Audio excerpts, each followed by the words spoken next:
Dans ce cours, nous allons voir en détail les différents process pour dépanner un réseau. Sur cette topologie, le PC ne peut pas communiquer avec le serveur qui se trouve sur un réseau distant. On va voir 4 étapes de dépannage qui sont recommandées de faire à partir du PC.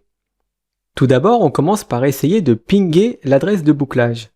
Pour ça, il faut ouvrir une fenêtre d'invite de commande et faire un ping de l'IP 127.0.0.1. Cette IP est l'adresse de bouclage. Elle permet de tester le protocole TCP de sa propre machine.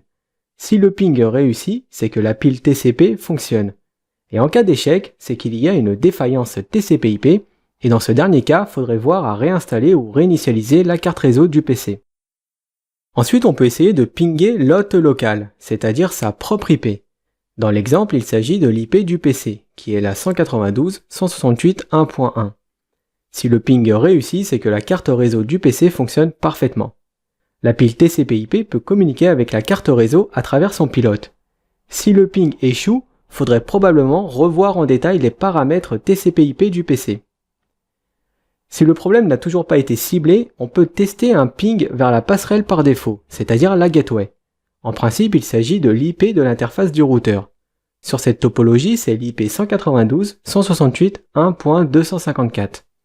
Si le ping fonctionne, c'est que la carte réseau est bien connectée au switch et qu'elle peut communiquer correctement avec son propre réseau local.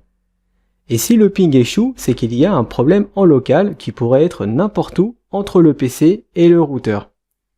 Si les 3 premières étapes réussissent, alors qu'il y a toujours un problème de communication entre le PC et le serveur, on peut tester directement un ping de celui-ci.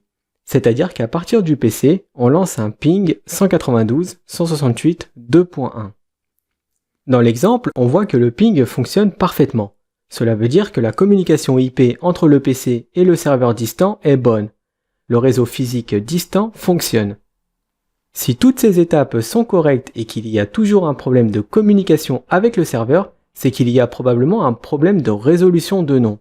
Dans ce cas, il faudrait penser à vérifier les paramètres DNS.